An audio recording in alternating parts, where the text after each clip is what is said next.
We started today with making a change and we didn't know how anyone would handle it. The plan is that tonight we talked to Perry and he said be cool with it. We're gonna switch Sam and Perry because that doesn't mess up any of the rotation for the equipment, and have Perry go last instead of Sam going last, so Sam can get earlier in the lineup. And Perry likes the idea of closing it out anyways. He thinks it'll be fun. It's perfect. Perfect, all right. Of course, they handled it great.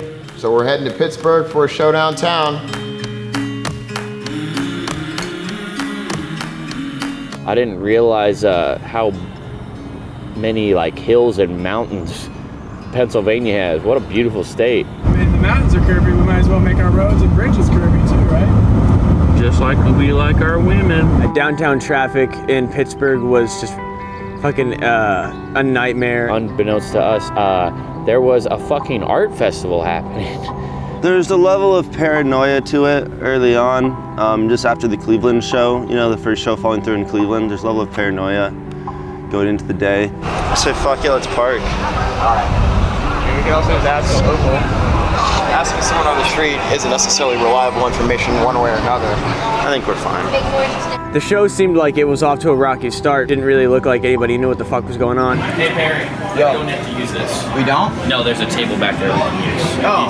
So that's cool. Okay, well, I guess I just wasted my time. I'm sorry. It's fine. There were so many people that weren't there to see comedy, and just the streets were full of people, and it was making me really, really just uncomfortable in my own skin. There's a certain amount of people that when I get around them, I stop being comfortable unless I'm I don't know, unless I'm drunk. Can't throw it away, can't ever delay. I'm doing it better, I'm never slowing the pace. Staying under the weather was only blowing my fate. Never going my way, had to go MIA. Hold up, come back, show up, run that. I'm running all the time, but never done anyway.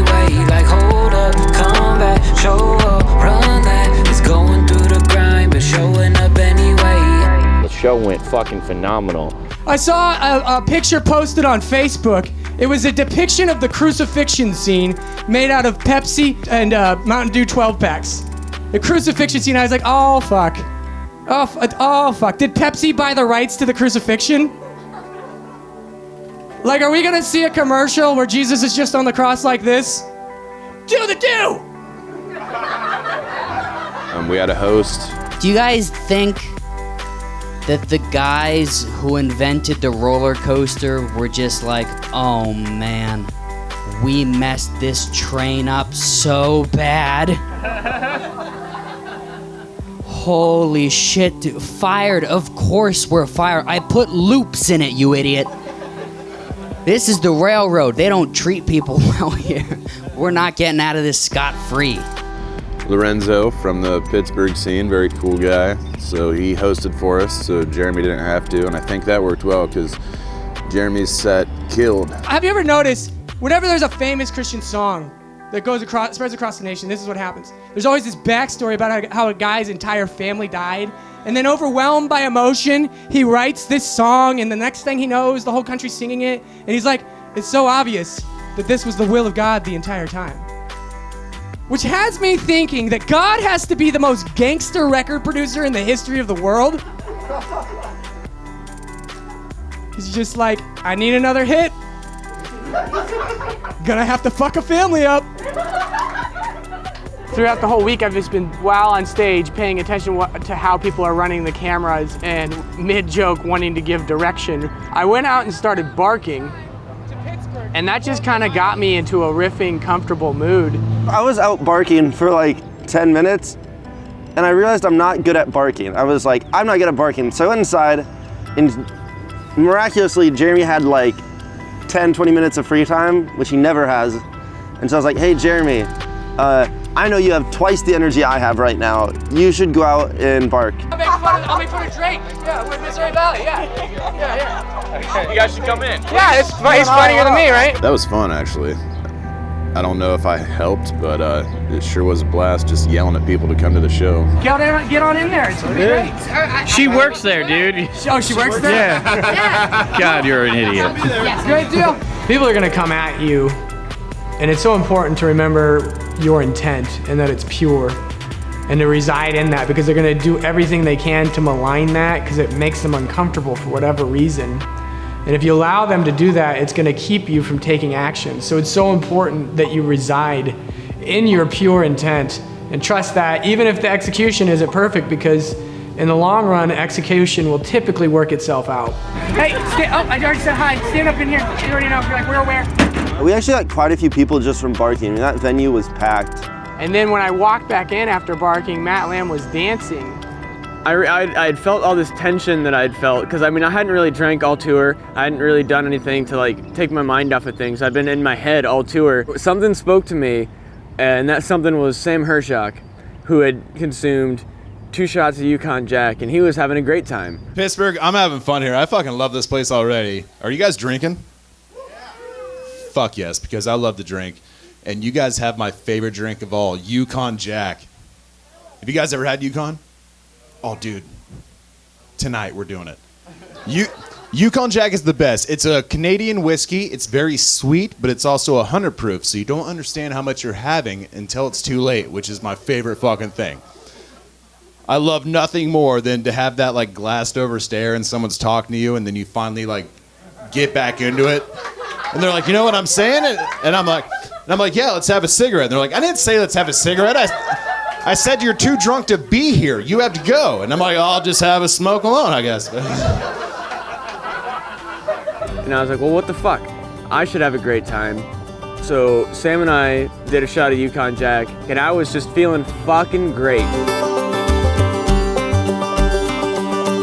And so I joined him in that, and that again just got me kind of deeper into the character I play on stage and forgetting about the rest of the universe and being this thing that I become on stage, which is just a blown out part of me. Because that's how we solve problems in America, am I right?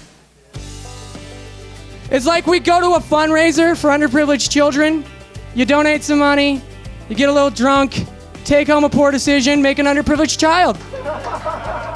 So 2 shots of Yukon Jack went right to my head. What the fuck is up, Pittsburgh? I haven't eaten since last night and I did 2 shots of whiskey. Guess who's feeling the fuck out of themselves right now? Hell yeah. My name is Matt Lamb, spelled just like the animal, which is super convenient for me because I actually happen to be a lamb in bed because I'm very easily startled and I look really weird when I'm naked. From what I'm told, I had one of my best sets of the tour, and I don't really remember any of last night's set of mine. Apparently I did well. Fun fact about me, I fucking love automatic soap dispensers because when they go off, it kind of feels like somebody jizzed in my hand, and that's like really fun for me. Hell yeah. I ran that joke by my roommate the other day, and he was like, oh, so what? Does an automatic sink feel like somebody's pissing in your hands? And I was like, how am I supposed to know? Because when I ask somebody to piss on me, I don't ask them to piss on my hands. Hell yeah. I think everyone had probably the best set that we've done so far in the tour. You know, I know there's a real double standard with dildos and pocket pussies. Girls do a thing called passion parties. Girls clap if you know what I'm talking about. Yeah, I had a room full of girls last night, not clap, made no noise. They're all fucking liars. For those who don't know, a passion party is where one girlfriend shows up to somebody's apartment with an entire suitcase filled with dildos. They test them out on each other, and they give each other testimonies. I really don't know what happens at these places. That's my fantasy, though. That's for me, okay? And they straight up tell their boyfriends they're going to these things. That's like being the GM of a baseball team and saying to your star player, hey, we're getting ready to trade you. You'll never hear a dude go, hey, man, I'm going to this pocket pussy party. You want to come along? Because dudes would have to do that shit in fucking secret. Be a messenger pigeon that flies through my bedroom window, drops off a note. There's just an address, and I go to that address, and there'd be a burner phone just in a blank room. And I'd pick it up, and there's one number in there, and I'd call it. And some dude would pick up, okay, the real location's here, come alone.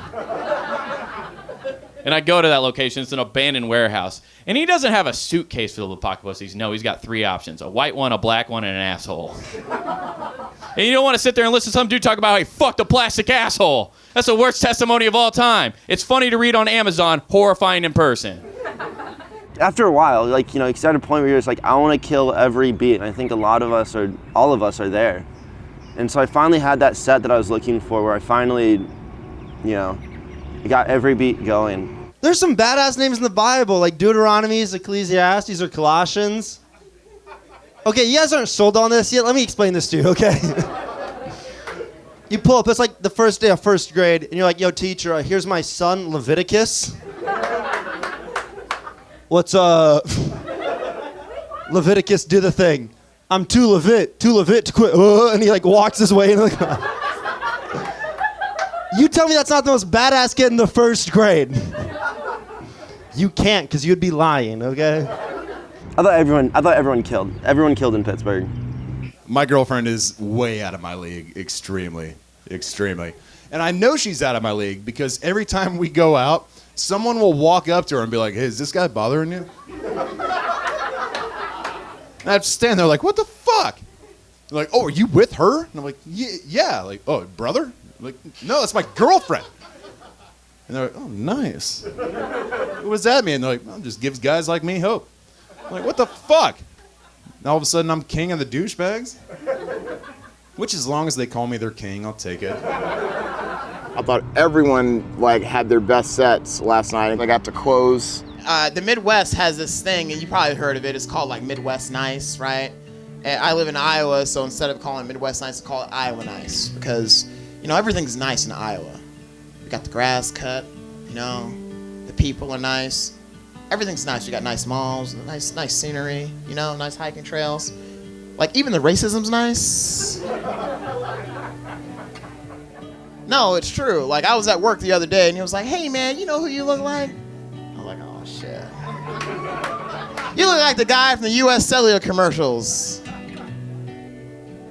No, I don't. In 2008, I was wearing a suit. I was trying to get a job.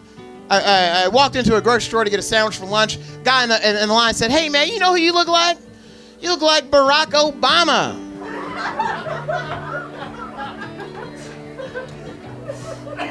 Every black guy in a suit, I guess, looks like Barack Obama in Iowa, I guess. But it got me thinking, like, man, what if I could start playing this shit to my advantage? You know? Would be a man in disguise. You got to use your imagination cap, put on your imagination caps, and stay with me for a second. But if you can imagine me, you know, maybe I get some flour, throw it on my head, get some chocolate sauce, sprinkle it on my cheeks. You think I could pull off like a Morgan Freeman? No? Okay. What if I got like a black Jerry curl wig and like a handlebar mustache, put on a black suit? You think I could pull off like a Sam Jackson? Say what again, motherfuckers? Probably the most successful show we've had on the tour, and we finished it off here in Pittsburgh, which that's kind of what the goal was, is this was kind of get out here to last stop at an actual comedy club and show what's up and show that we've been busting our chops trying to really make something out of this, and I think we finally accomplished that.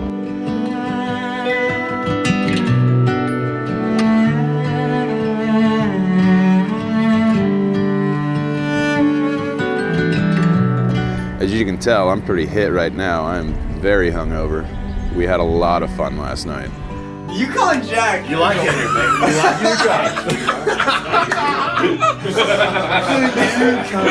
it I cut loose and I got fucking hammered. It was a damn good show, and I think we're all paying the price this morning for it, or at least I know I am. Oh yeah! You call? Everyone seems to have really enjoyed themselves. And to me, at the end of the day, whether we get a great product or a bad product, did these guys get value from this? And if they did, then that's all that matters anyways. Did we enjoy ourselves? And I think we have. Please don't put any of this in the documentary. I just love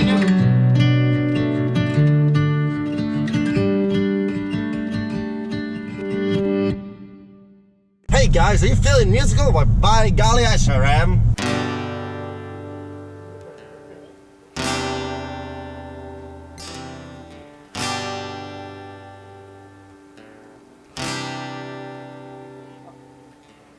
When I think about your face, I come.